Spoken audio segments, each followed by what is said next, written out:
Last week, we got the official reveal for the newest platform fighter, or Super Smash Bros. Clone if we're being brutally honest, Nickelodeon All-Star Brawl. Courtesy of, obviously, Nickelodeon, and less obviously, but honestly the entire reason I and many others are even giving this game the time of day at all. Ludosity, the developers behind Slap City, a community favorite in the platform fighter genre, is behind it and seems to be saying all of the right things. And with the backing of a corporation like Nickelodeon, I think we have a pretty good recipe for massive success, and maybe not in the way that you might think, or even for who you may think. Let's talk about it.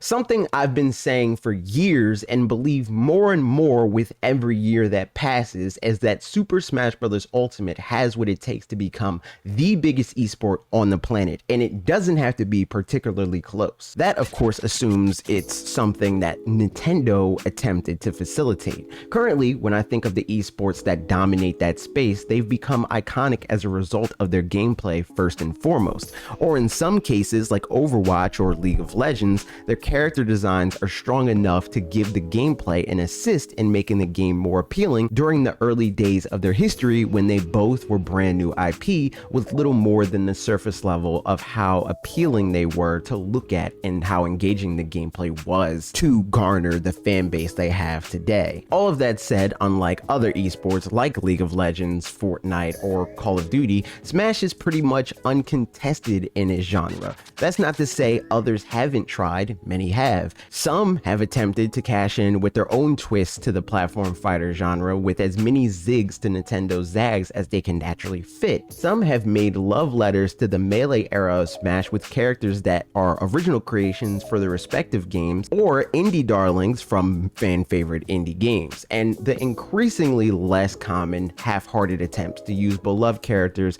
in a similar looking game without even a modicum of the polish and appeal that exudes from the Smash Bros. Series as a whole. And that's for a few reasons, the biggest of which is the fact that Super Smash Bros. Has always had the inherent strength of the combined legacy of all of the featured characters it includes, most of which all hail from the biggest franchises in gaming, some the biggest in the world. The base level appeal of getting to experience iconic gaming juggernauts like Mario, Boy Zelda, Pikachu, and more, all in an entirely new context from how they were and are featured in their respective original games. Even in the days before Nintendo reached across the publisher aisle for representation from franchises that aren't very familiar with Nintendo fans, it was a huge selling point to be able to literally tackle your enemies with Pikachu, or shoot a laser with Fox McCloud, or the possibilities we didn't even know we'd want, like Falcon punching Ness into oblivion.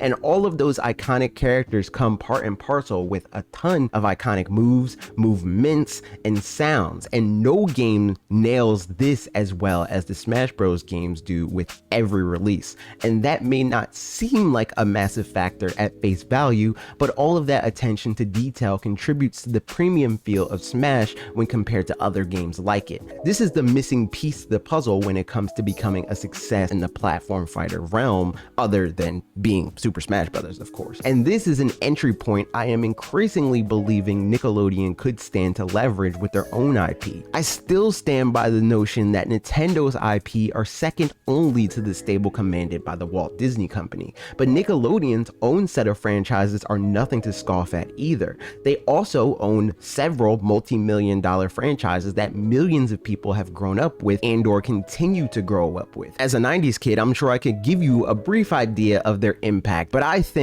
our friend Jordan Fringe would be able to explain it a lot better than I could. Hi, Fringe here.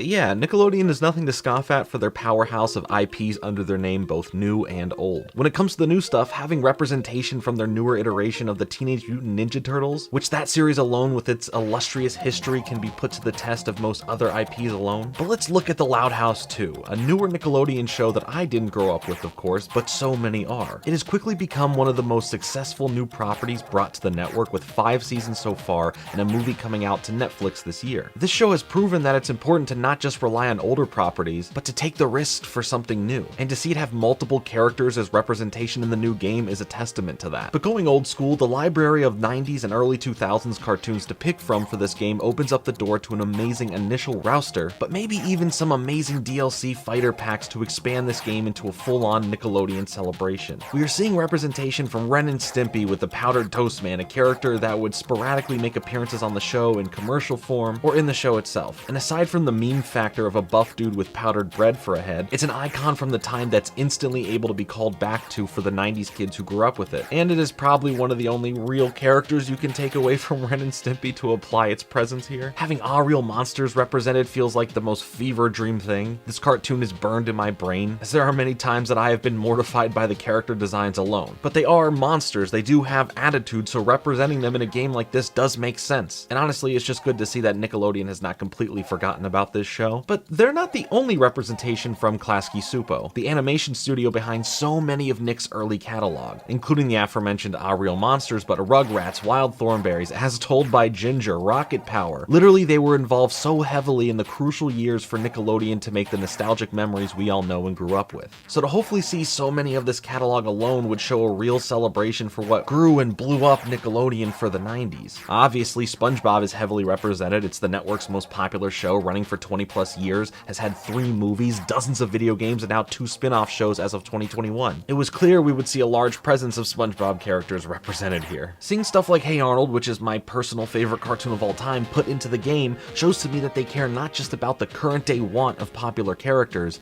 but the characters you and myself may have grown up with that seem like no one really speaks about anymore, or at least not as much. If we get into the early 2000s, seeing stuff like Jenny XJ9 from My Life as a Teenage Robot or Snap from Chalk Zone would be excellent choices among many others to include. Nickelodeon has so many major and sub-major characters to pick from, multiple even from the same cartoons, because of the impact they left on all of us, younger and older. To dissect the full weight of what this network has to offer and how it impacted their full history would take hours, so before I hand it back over, I'll leave you with this. Put CatDog in the game, you cowards. In saying all of that, there's still a lot more that goes into the appeal of Smash specifically as an esport than the characters themselves in a vacuum, because as can be the case for any well-known creative endeavor with the care that went into crafting a series like Smash Bros, there's a ton of customizability in its gameplay that, whether it was originally intended or not, led to a game with a lot more depth than what initially meets the eye. The biggest favor the Smash games do for themselves is being something that can be easily accessible for new players while also being deep enough for unlimited potential for competitively minded players to improve and become the best in the world at, or just the best in their friend group. In the beginning, this wasn't even considered by the Smash Bros development team. In their minds, it was going to be a fun party game, but as each game released, the dedicated fan base proved that it could be much more than that. While in many ways Nintendo resisted this, and still continues to resist this, it's hard to deny that at the very least, since Smash 4, Nintendo has seen a glimpse of the potential this series has in the esports space. Nickelodeon, on the other hand, is fully embracing the idea of All-Star Brawl being played as an esport from day zero with publisher-sponsored events, and by facilitating key decisions like the fact that the game's networking will rely on rollback netcode, something the fighting game community at large has been rallying behind for a while now, and all of this is made possible by the level of trust Nickelodeon is placing in a team that has proven to be by the community for the community. Ludosity has talked about the amount of say they had in the character roster and the way that the characters play, which speaks a lot to their standing with Nickelodeon, because you would expect a company of Nickelodeon's size to impose a bunch of restrictions like SpongeBob doesn't move like that, or that punch isn't very Nigel Thornberry-like, or any number of brand safety focused concerns. Also, for the bulk of the people that will buy this game, the casual audience, there's plenty of reason to believe they'll be catered to as well, because not only is Ludosity's goal to make this game viable for competitive play, but first and foremost, their goal is to make the game fun. Something that I would argue is in the interest of everyone involved, because whether you believe it or not, the majority of people you see sweating in fighting games, or competitive games as a whole, are doing so not only because they find competition to be fun, but also because they find the game they're playing themselves to be fun. Crazy concept, I know.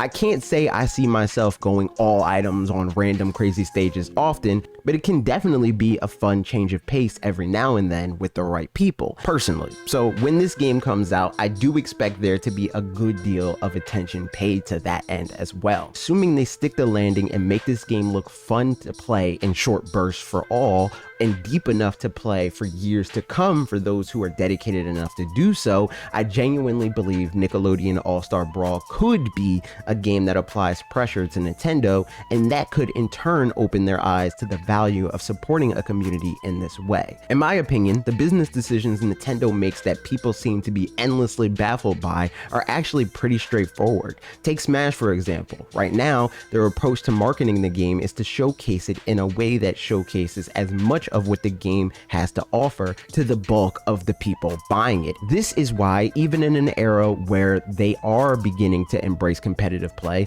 crazy stages with hazards on and items galore is a regular go-to for them, because to them, that's the best way to get the most people possible engaged. And they have 2 decades of evidence to support this claim. But if Nickelodeon can swoop in and show that we can have our cake and eat it too, with both segments of the consumer base for games like this being recognized and appeased, with the sales, acclaim, and community engagement to show for it that rivals that of what Nintendo has accomplished with their own endeavors. Even if it's just a fraction of that, but an impressive one, I think we have reason enough to believe Nintendo would continue to move further and further into the world of esports as a means to promote the game to casual players. And you know how this game is played. Look at how impressive it can be. You can do that too, sort of way. What do you think? Let me know in the comments, and check out this playlist with some of our best Smash Bros videos. Okay, that's it for me.